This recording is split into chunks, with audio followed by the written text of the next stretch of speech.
Hello and welcome to the Total Saints podcast. We are the weekly Saints podcast, your home for all things Southampton Football Club.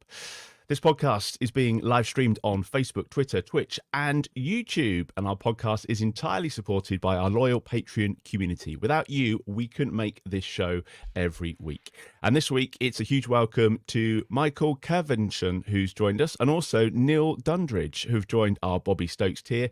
And also hello to Paul Stewart, who's joined the Mick Channon tier. Thank you, all three of you. We really do appreciate your support. And if you fancy joining our little club, I've got all the details on the way soon.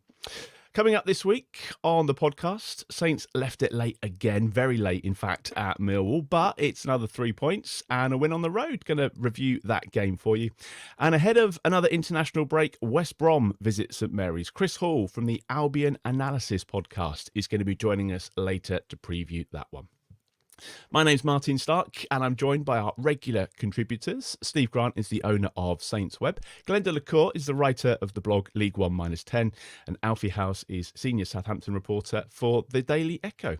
All underpinned by our TSP patrons. This is episode 250 of the Total Saints podcast. Now, before we get into the football, the regular shout out for our Patreon community. As I mentioned, their monthly contributions fully support the show, and we couldn't make TSP without them. There are 4 tiers ranging from £5 to £20 per month. And aside from supporting the podcast, each of those tiers has different perks, like access to an ad-free version of the podcast. There's some exclusive TSP t-shirts and merch bundles and some events that we're planning too. If you want to get involved in supporting TSP each month, just head over to patreon.com/Total Saints podcast for more details. All the links are in the podcast show notes and in the YouTube description. We're actually doing a virtual meetup for our TSP patrons, which is going to be on December the 7th, and that'll be at 7:30 in the evening UK time. The invite is going out very soon to all the active patrons in our James Beattie, Francis Benali and Mick Channon tiers. So keep an eye on your patron inbox for that. Let's get into the football, shall we? Ryan Fraser scored in the 93rd minute to give Saints a win in South East London. 1-0, the final score at Millwall. Glenn, going to start with you this week. I think what we're learning is never leave a game early. And I guess it is one way to win a game, but it's not great for the nerves.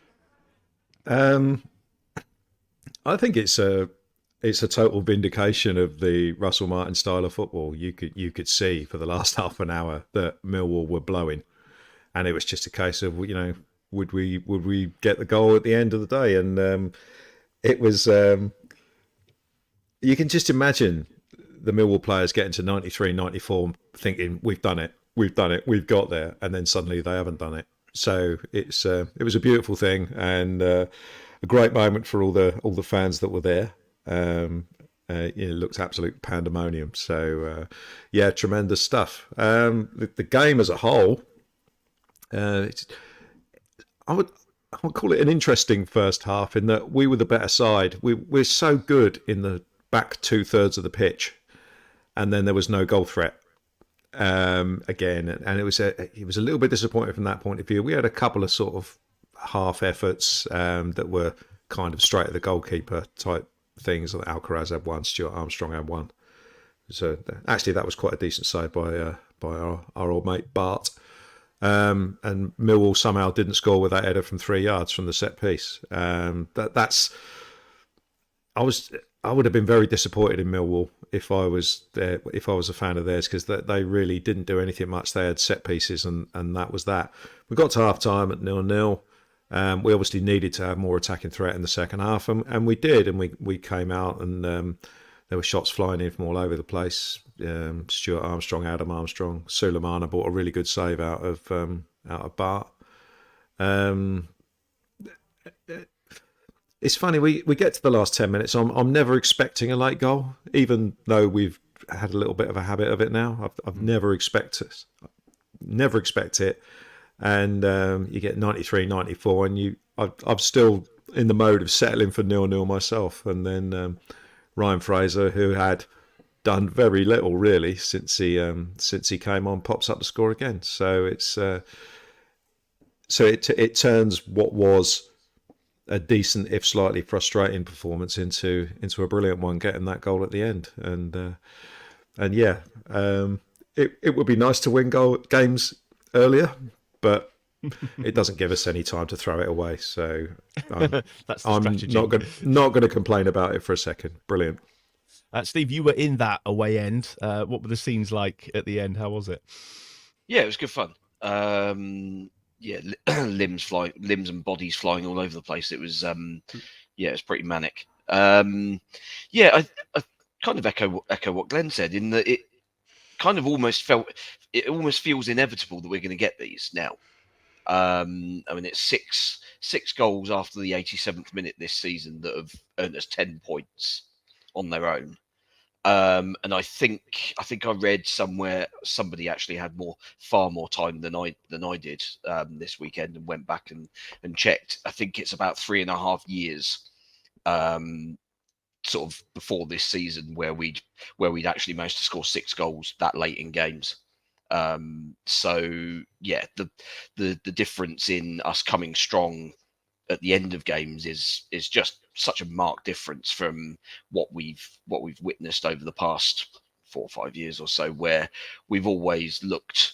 I mean, even when we were half decent, we always had a collapse in us at the end of a game when we were holding on for a one goal win or a draw away at a big side. And now for us to be the side that's constantly pressing, and there's always a threat there. The depth that we've got coming off the bench is good. It's interesting that the whole Ryan Fraser thing. I mean, obviously, as sort of widely documented and joked about now in hindsight, I was kind of not overly keen on the move. And I mean, he seems to be making all the right noises in terms of wanting to earn a permanent deal here and this, that, and the other. It's interesting that he seems quite content with this role of super sub.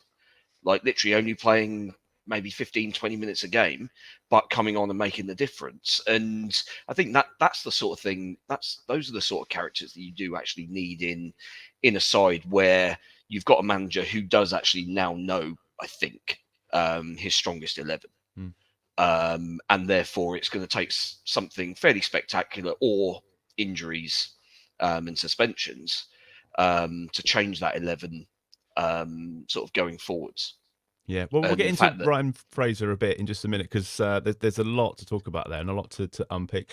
Alfie, it did feel like we just stepped up the pace after the break. Something was said at half-time. There was some words and maybe a bit of analysis, and the second half seemed to be much better. Yeah, I actually thought as a whole the game probably went quite similarly to Hull City, in terms of the first half and the second half improvement. It looked totally different because Hull played a totally different way. Obviously, Millwall was the low block, and they weren't really that keen on coming out and pressing, whereas Hull trying to play football, so the game was a bit basketball, a bit end-to-end, and looked a bit more open. And obviously, as Glenn said, the set pieces for Millwall in the first half looked really dangerous, and I was really worried about that. I thought they were certain for a goal from those, like you say, whatever his name was, Wes Harding should have scored, should have put them ahead. But then Ryan Fraser said to the club at full time that, like I say, Russell Martin pointed something out at half time. They obviously want to play side to side through the thirds and then try and penetrate through the middle if they can. But I noticed in the second half that Cour was getting in behind a lot more on that right hand side. So I don't know if it was just something that they just need to spread it a little bit wider and just make the pitch wider, try and pull Millwall out. But the stats show in the second half, almost complete dominance. I don't think they had a shot on target in the second half. I think they only had one in the first half, to be fair. And like I say, we've seen that countless times in a row now. It's really impressive. And Steve's absolutely right with the 10 points snatched from goals 87 minutes or later. 4 winners and then points against Norwich and Preston as well, which is something that Ryan Manning told me would happen after Sheffield Wednesday. So we're seeing all the sort of things that I think we probably hoped to see, expected to see. And I think the best thing is there's still loads of room for improvement, in my opinion. So if they reach that, they could really be an exciting team. Yeah, and a potential goal scorer still to come into the side. Obviously, Millwall Mickey was on the podcast last week. Lots of love for Millwall Mickey on social media. He was on to preview the game. He was also asking for members of the armed forces to get in touch if they wanted to be involved in the Remembrance Day commemorations, which were going on at the Den. Someone who did that was Alex Bennett, and I'm pleased to say that he's going to jump on and join us just to talk us through the day yesterday. Cheers for coming on, Alex. You're currently serving in the Navy, is that right? Yeah, that's correct. Tell us about the day yesterday, because we got to see you on the telly looking very smart. Yeah, all good. We got to see you on the telly yesterday looking very smart in your uniform. It turned out to be quite a memorable day for you. Yeah, had a brilliant time. So first of all, thanks for having me on, guys. I heard Mickey on the show, managed to get in touch with him. He organised a parking space, a ticket for the game, along with another one for a friend of mine.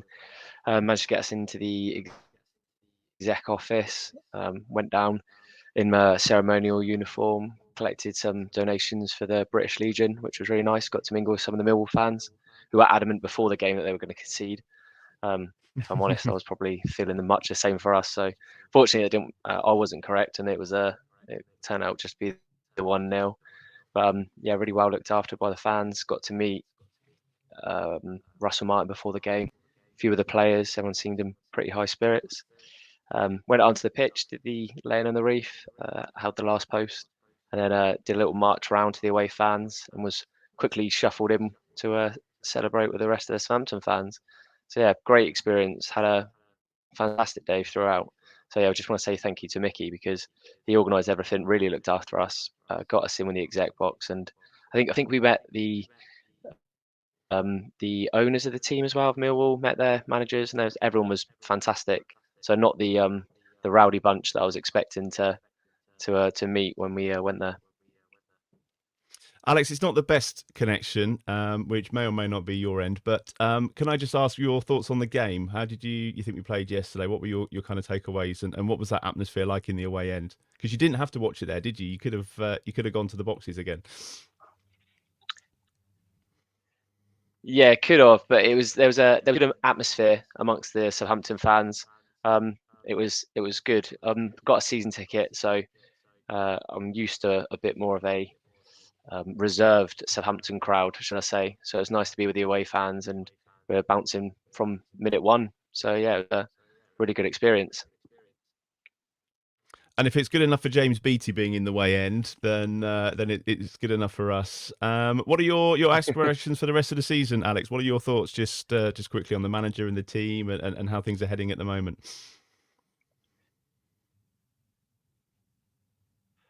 I'm really optimistic, to be honest. I think we're finally obviously hitting a bit of form now. I enjoy how Russell Martin plays. I like the change. Hopefully, we get a bit of stability now, and he's given a chance. I think the way in which we play out from the back I think it's a good way to turn in terms of like the progression that we're going to be going forward.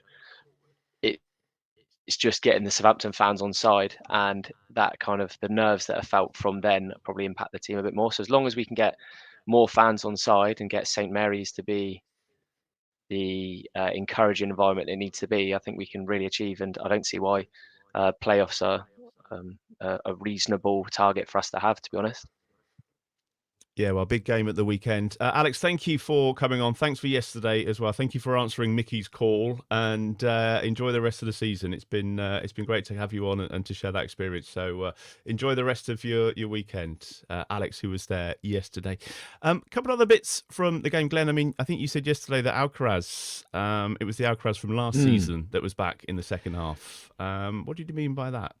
What I meant by that is that last season, he seemed to have one thing in his mind, which was to drive forward at every opportunity and have a shot. Now, he's at the start of this season, it's been mentioned by Russell Martin that he sometimes struggles to get Alcaraz to understand the whole picture of what he wants. And he's looked to me like a player who's been playing a bit with a burden of not really 100% understanding what he's supposed to be doing. But I thought in that second half, whether they simplified it for him or what, I just thought he was the one player who was really driving us forward and making a difference. If you look at all the chances we had in the second half, he's in the middle of most of it with bringing the ball forward. So he really stepped up, I thought, in that second half. And it's interesting that he completed the game as well, which he's never done, I don't think. Certainly not this season. He played the whole 95 or whatever. So for him to get through that all 95 minutes, I think that'll give him a big sort of like boost going forward as well. Obviously, he's had the boost of linking up with Argentina as well. So there's there should be a lot more to come from him. But I thought in the second half yesterday he was excellent. A couple of misplaced passes in the first half, which can obviously happen to anyone. But he certainly stepped up in the second half, and I just thought that looked more like the player who played in a quite uninhibited way last season, even though the team around him was a complete shambles, he still sort of like stood out. So that's what I meant by that. So but he's got to do it for more than 45 minutes. You want to ultimately see him dominating games, which he will hopefully, when he gets a bit older, be good enough to do. I think it's a good spot from you, Glenn, because Russell Martin at full time yesterday, unprompted, mentioned that he thought that was Charlie Alcaraz's best game for Southampton this season. So you got the ID. Well, Alfie, the other thing was, I think the manager said after the game that Ryan Fraser would have started had he not had food poisoning. I don't know if you picked up on that as well. He said he's had a frustrating week and he may have started the game had he not had food poisoning. So is that some sort of clue to the West Brom game? Do you think he would have had a bigger role yesterday? To be fair, I didn't hear that. He said that last week about an illness. So I don't know if that's, maybe he's just referring to that last week. But I think so. Yeah, but I mean, when we spoke to Ryan and to Russell, they both said the same thing in sort of terms of, I'd love to start Ryan, but at the end of the day, I'm not going to change a winning team. And I think you sort of alluded to it earlier, Glenn and Steve, where you said that's exactly the sort of character you do want in the squad. And I think Ryan is more than happy to actually just be that super sub right now. And like I say, I don't think they're going to be rushing to change that. I'd be very surprised if it wasn't the same 11 again next Saturday for West Brom. Well, but if he keeps... Oh, of course. Yeah, very true. That is a big blow, actually. I didn't even notice at the time as well. I only found that out this morning. It's an interesting one. I mean, we'll get back to the debate of is it Mason Holgate or Shea Charles again? Obviously, we had that conversation when Taylor came out last week. I don't know what you guys think about that. It's got to be Holgate. Yeah, I don't think so. Yeah. The good thing is, Steve, as you point out, 5 wins out of 7 now, and building some momentum, and it gradually it's starting to feel all right. It's coming back on track. It's a good time. Yeah, and we're not. I mean, Birmingham aside last week for the vast majority of the game, we've not played against teams that are very obviously rubbish. We're getting results against sides that are very well organised, and in many cases have their own qualities. Millwall defensively strong. I mean, as we mentioned, we didn't create a huge amount of clear-cut opportunities, but ultimately we had the composure in the last minute, and that's kind of one thing that I want to say about Adam Armstrong is that, I mean, as ever, he's not involved like on a constant level in games, but for him to have played 95 minutes and in the 93rd minute, the ball falls to him about 3 yards from the near post, most number 9s would be swinging their left foot at that and just hoping that it finds a gap. But he's got the presence of mind to just lay the simple pass off to Ryan Fraser, who's obviously in an infinitely better position. That does show both sort of clarity of thinking and the sort of unselfishness, which you don't often see in centre forwards. But I think it's kind of an underrated part of his game, I think. And it looks like Ross Stewart might be coming in soon. Alfie, I know he had scored at the weekend on Friday. Was it the under-21s? He played 45 minutes and scored. So that's going to give everybody a lift if he's just back in the squad this weekend. Yeah, it took him 7 minutes to get that goal, didn't it? And it I think right the club, well. the club were sort of trying to keep it as low key as possible because obviously they didn't know exactly how fit he's going to be, how ready he is. But good stretch for the ball, put him off 45. There was a few fans saying, hopefully just resting him for tomorrow. I think there was any chance of that. They said he'll come back in now, won't they? So they've said he'll probably be on the bench. So maybe he'll get 20 minutes, maybe he'll get 30 minutes, but I don't think we should be expecting loads from Ross Stewart. I suppose the one thing that does come at a good time is that it's international break straight after. So if he gets on for 15, 20 minutes, sort of gets over that mental block of playing a game for the first time since January, he then has another 10 days of just pure work with Russell Martin, with the team, fully get back up to speed, and who knows, he could even be ready to do sort of 30, 35, 40 when they come back. So yeah, I think it's a good option to have. The international break's interesting because the last 2 times I think we've come into the international break sort of with the real potential for a real high 2 weeks, and obviously we had Sunderland, we had Rotherham last time around. So it'd be nice if they could just get the job done this weekend and give everybody an unequivocal positive 2 weeks to not worry about it at all. And yeah, I mean, we will get on to West Brom very soon, but Glenn, it just feels like, with Ipswich dropping some points at the weekend, I thought, they were going to get their first defeat. Leicester obviously losing on Friday night. Ross Stewart coming back in. Maybe things are starting to move in the right direction and we can all be a bit positive heading into that break. Yeah, I think this came from last year. I don't really care about anyone else. We got to do our job. I mean, that Leicester Leeds game, that was one of those ones where, yeah, it's funny that Leicester lost at home, but did we want Leeds to win? Probably not, really. because Leicester are miles out in front at the moment. So and Ipswich, I'm fully confident that they're not going to last the pace with the squad that they've got. So we've just got to look after ourselves and make sure that we keep picking up points, keep this home form going. Hopefully, keep improving, and all will be well. And the league table will look after itself. But yeah, it's very, very positive times at the moment with the performances we're putting in, the results that we're getting, the general way that we're playing in a sort of controlled way, and yeah, bring on West Brom next week, and I'm looking forward to that one. It's another team in good form. So yeah, things are very positive. And yes, you're dead right. It would be nice to go into the international break with another win. But if we don't, then you've just got to reflect on sort of like how well the last few weeks have gone, and no one goes through the whole season without any blips whatsoever. So if there is, if we do draw, or even if we get beat, we've just got to think, well, okay, we've got to pick it up again. The team's more than capable of doing that. Yeah, okay. Let's go through Player of the Week. Any standout performers for you, Steve? Who are you going to narrow it down to? Yeah, I think I'm going to go for Kyle Walker-Peters.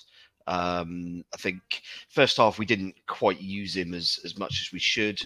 It wasn't like the Birmingham game where Birmingham cut off the passing lane to him. Millwall were letting us pass out to him, but we chose not to, which I found a little bit strange. But second half showed a lot more willing to get the ball into those areas. Clearly a design thing. And he caused them all kinds of bother second half, and it was ultimately him running them ragged down that flank, which tired them out, I think. I know this is not the segment we're doing, but I tweeted about Kyle Walker-Peters earlier today because I've been so impressed with him. And I had a couple of people saying, it's nearly January soon. It's not something that I've thought about at all. But do any of you have a fear or a worry that maybe when January first comes, you're going to be sat there for 30 days sort of hoping that Kyle doesn't get a call? I think realistically, if anyone was going to come, it would have been the summer. Yeah, a year. Yeah, I mean, 4 or 5 months of watching him play against championship opposition, I'm not sure is going to have changed anybody's opinion on him, really. I mean, he's comfortably the best fullback in the division. But is that enough for the sort of level of club that we would consider selling him to? So I don't think we're going to be in any mood to sell to your sort of Forests or West Ham or Bournemouth or anybody sort of in the sort of outside of the top 6, really.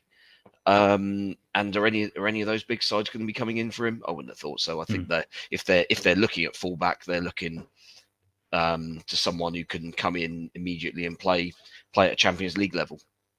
It looks like he's enjoying his football again, doesn't it? He's got a smile on his face and he seems to be loving life, which I know you can't really read too much into that, but you would think that, it definitely helps. Right, any other nominations for Player of the Week? So we've got Kyle Walker-Peters. I'll chuck Ryan Fraser in just because he scored the goal. Glenn, anyone from you? You're going to go with Alcaraz? Yeah, I think so. I think I'll go with Carlos Alcaraz. But if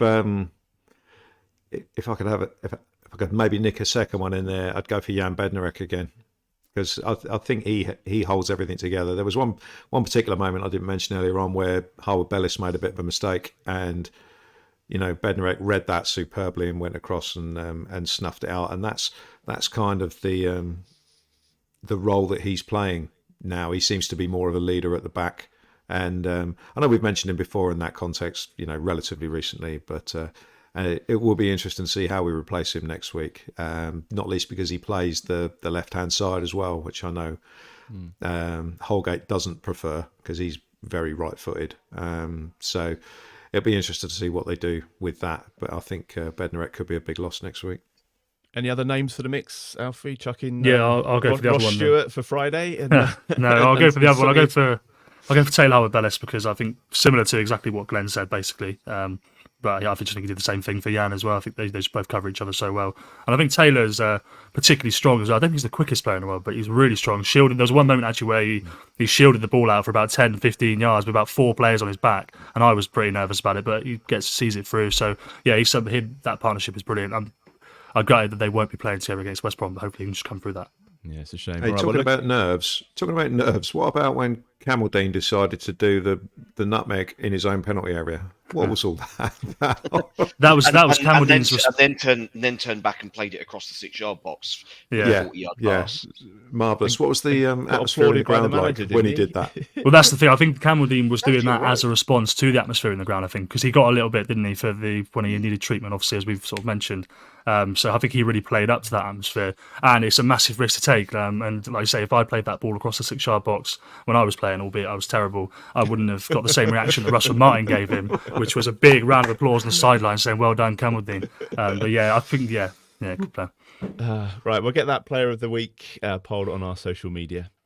After another international break, which is looming, we've got the So another international break is looming. Before that, we've got the mouth-watering prospect of 4th versus 5th. Chris Hall is from the Albion Analysis podcast. He's going to join us right now to preview West Brom and the visit to St Mary's. Hi, Chris. How you doing? You all right?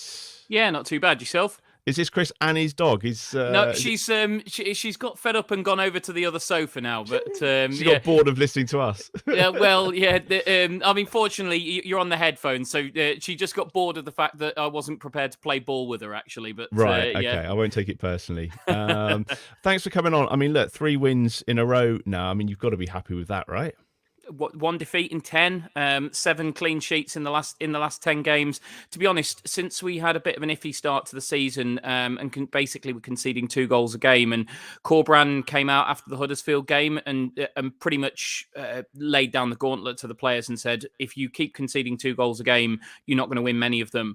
We've been absolutely tremendous. It was met with a bit of disdain from the fans early on because, as with most things, when you shore a team up, you start with sorting out the back, and then you worry about scoring goals afterwards. And it started with a 0-0 draw at Bristol City, and we got another 0-0 against Millwall, and the fans weren't exactly purring. But some of the football in the second half yesterday against Hull was, I mean, I don't know whether you guys have seen our second goal, but our second goal is, I mean, it's, in the words of Alan Partridge, it's liquid football. It really is. It's a joy to behold. If it's one of those goals that if it had been scored in the Premier League, then Sky would be splashing it all over their socials. But because it gets scored in the EFL, it doesn't get a look in. Always good to get a Partridge reference in on the podcast. Goals haven't really been a problem, have they? They've been banging them in this season. I don't know. I mean, we've had a heck of a lot of injuries actually in the forward areas. We're without John Swift at the moment, who's our top scorer with 6 goals, and at the point he got injured, nobody else had got more than 2, and. To be honest, recently, no, they haven't been. We've scored 3, 2, and 2 in the last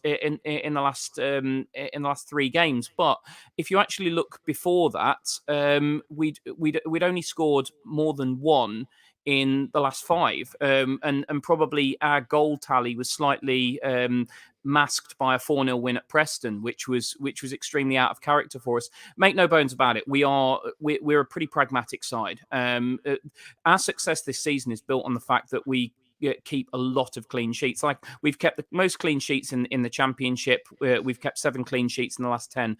That's why we are where we are, and we've just got that little bit of X factor up front. Grady Diangana is just playing out of his skin at the moment. John Swift, when he's fit, is a fantastic player. Jeremy Sarmiento's just come back from injury. He's also a very good player, and Matt Phillips is just having an absolute renaissance. He's got shifted out to left wing back at the ripe old age of 32, and he's just absolutely loving life out there. He's been tremendous. So we've got some players who can make the difference, but in reality, we score 1 or 2 goals a game normally, and we win because we've been rock solid at the back.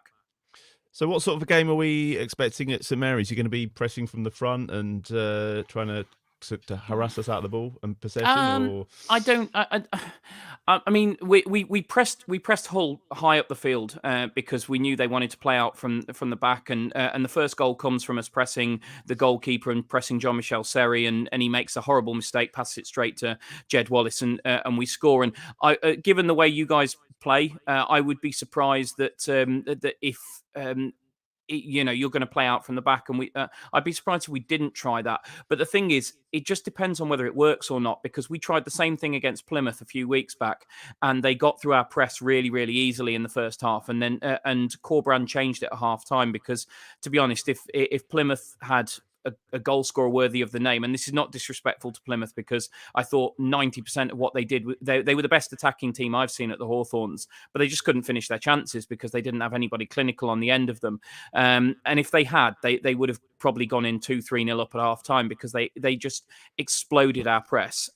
So it depends. It depends on whether it works. I think what you will see from us is that we'll sit back and we'll try to hit you on the counter, because that's what we want to do. We want you to come out of your shape. We want you to come and press us, and we want to find ways through that. We really do struggle against teams who sit in against us, and that won't be you. I do sort of say it with a note of caution, though, because my mind goes back to the last game of last season where Russell Martin Swansea turned us over 3-2 at their place, but that was a bit different because we needed to win to have any chance of making the playoffs, and it was very un-Cour like that we really just went for it, and I think we left ourselves a little bit exposed. I think we'll be quite considered in the way we go about it. I don't think we'll be looking to chase the game. I think we'll look for ways to pick you off when we can on the break, and we'll rely on the fact that we've got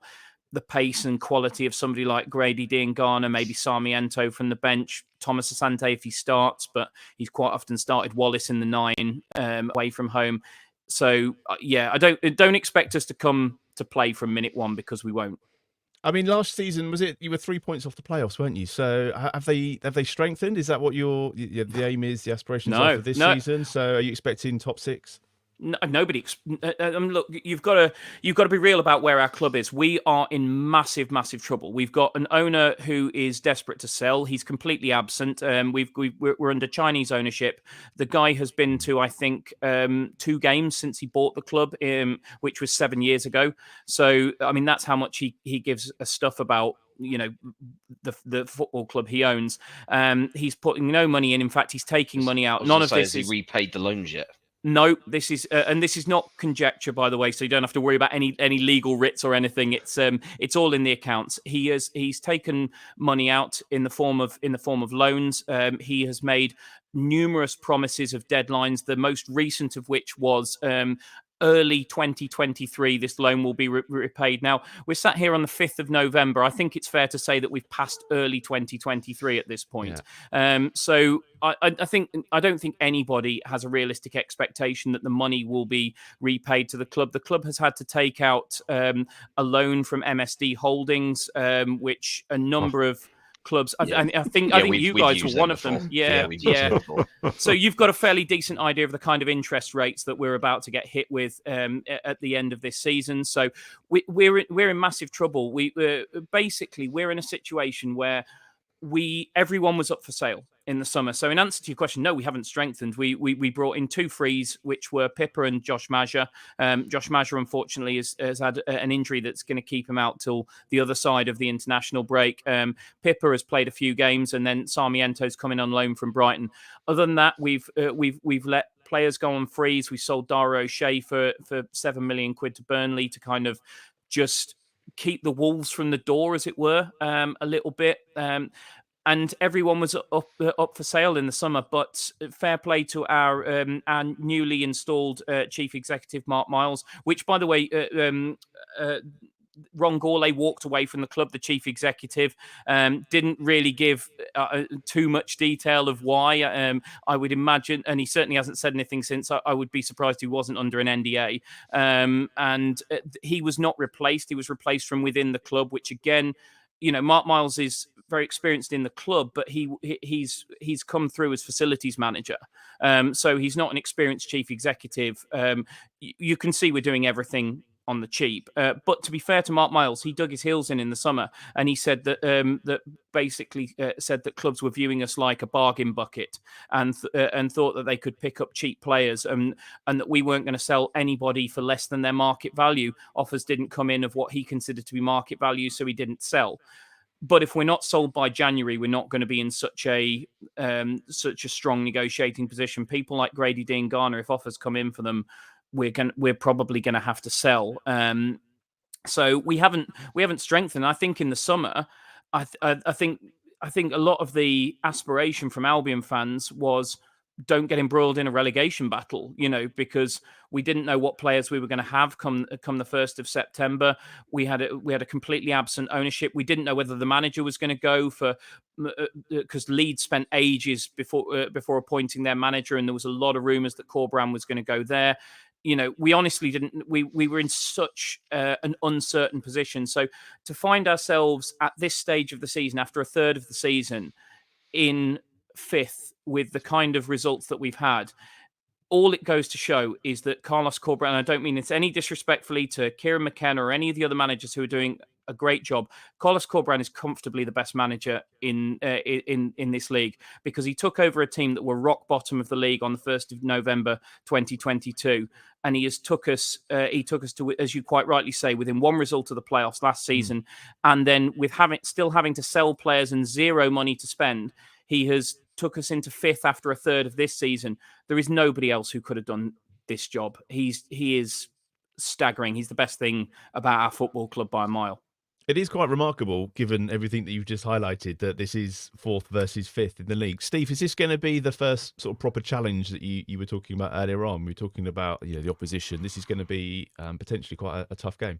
Well, I think Hull probably was the first one. Sort of post that run of defeats. I think Hull away, given that they'd not lost at home, and we came through that challenge.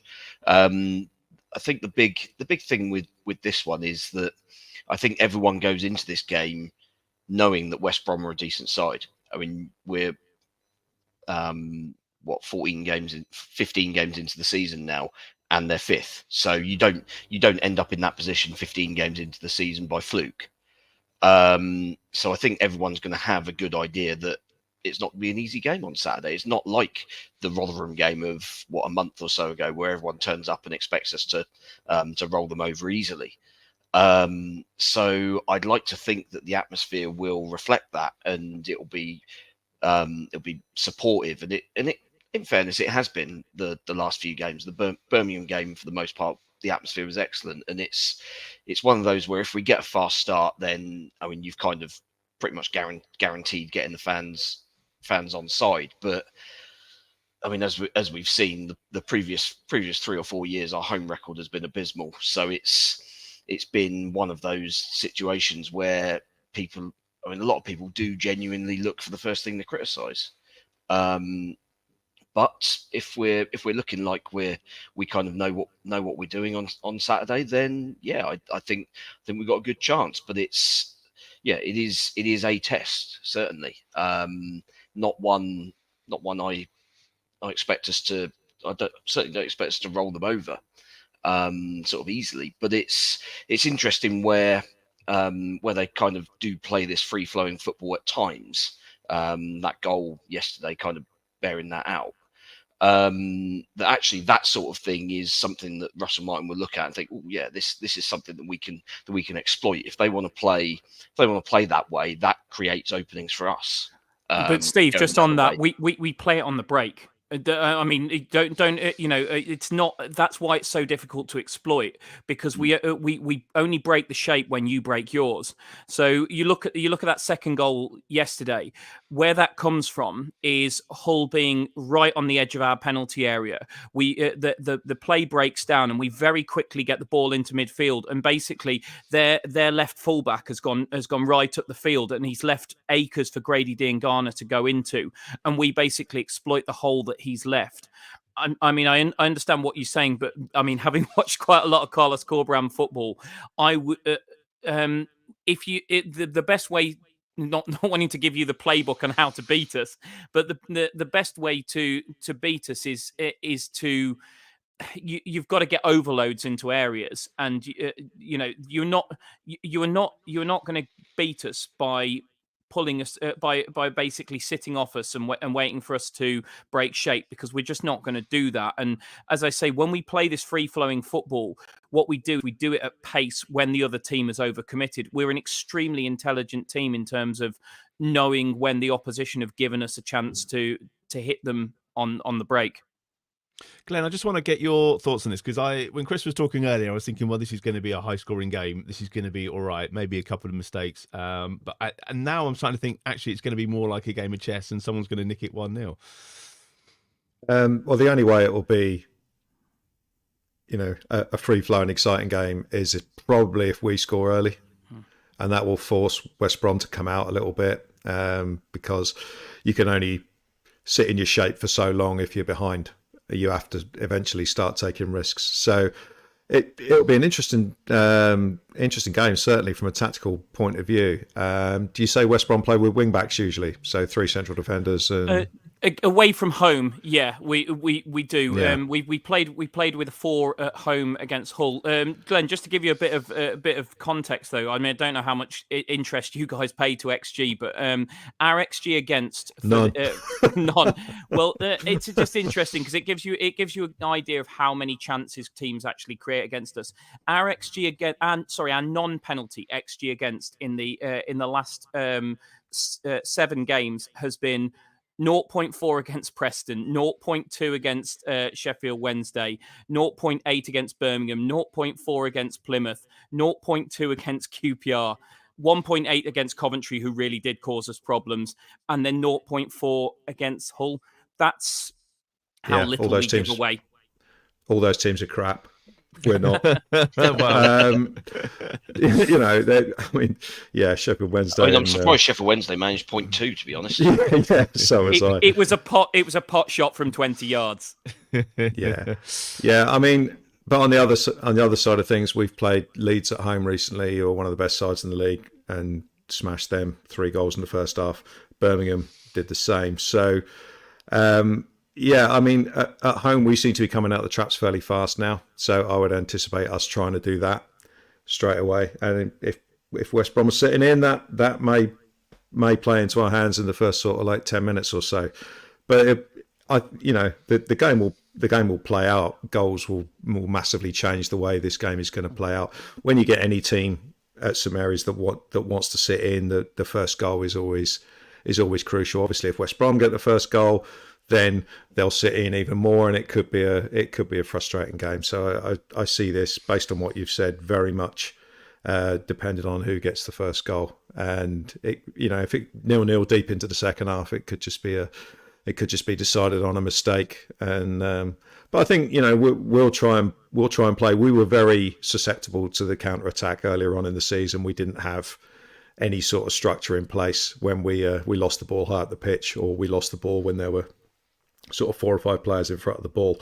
But we seem to be a lot better at that now. But our defensive leader, Mr. Bednarek, will be missing. So I think a lot of our improvement has been down to Flynn Downs, who's been putting in a series of tremendous performances in that sort of holding midfield role. So he'll be key to stopping any counter attacks.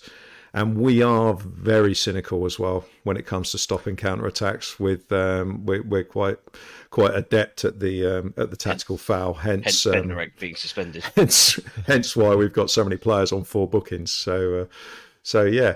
I think it's a game where all results are possible. But the way we're playing at the moment, to be honest, I'm quite confident whoever we play against. Yeah, it's worth saying as well, Glenn, to your point, I agree with you. I think if you get an early goal, then we are in trouble, because chasing a game is not something we're particularly suited to. What I would say is we're massively a second half team, where Cour has had 45 minutes to suss the game out and tweak things. We generally come out in the second half a much better team. So I would happily sit here and say, if you guys get a goal inside the first 20 minutes, I don't give us much of a prayer, to be honest with you.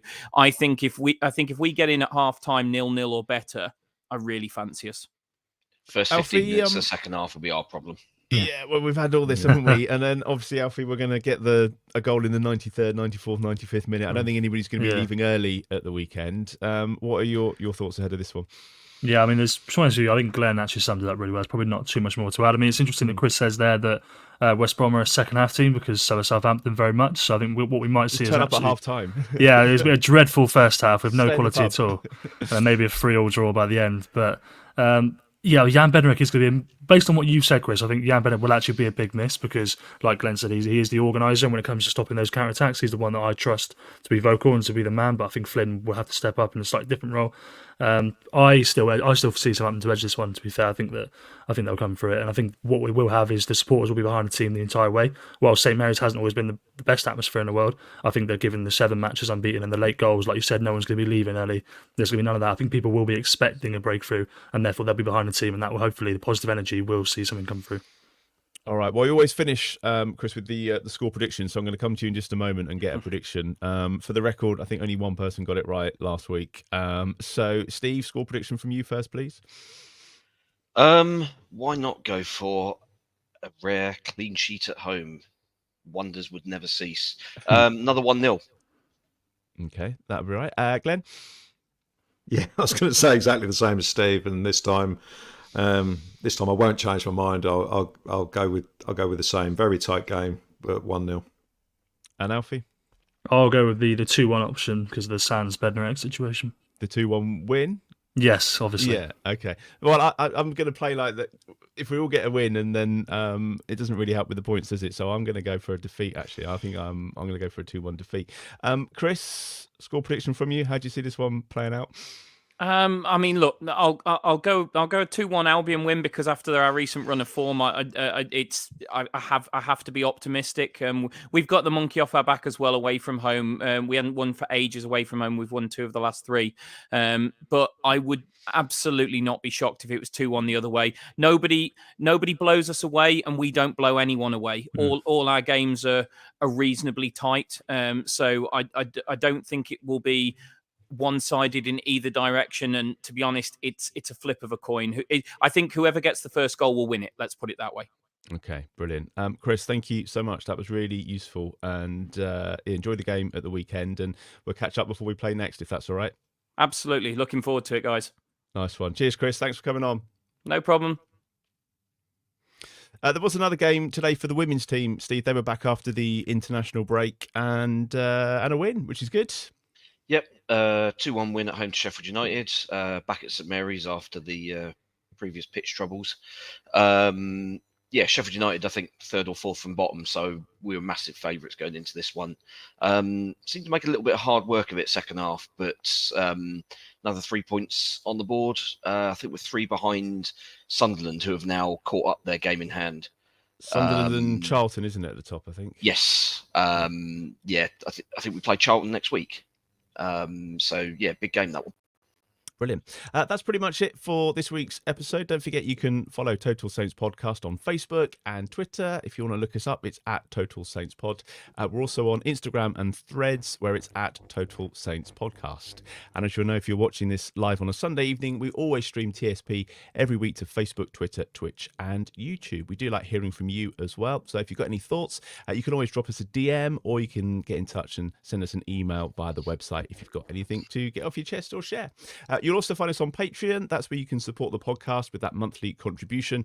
Patreon.com/Total Saints Podcast. There's 4 tiers on there, ranging from £5 to £20 per month. And each of the tiers comes with its own perks, including some weekly shout outs at the end of the podcast for the patrons in our Francis Benali and our Mick Channon tiers. So thanks to Dave Melton, Mark Atkins, Andy Hollis, Matt Hall, Anthony Thompson, Saints in Exile, Gavin Ford, James Harron, Nicky Nicholson, Southampton NY, and Drew Dyer in the Francis Benali tier.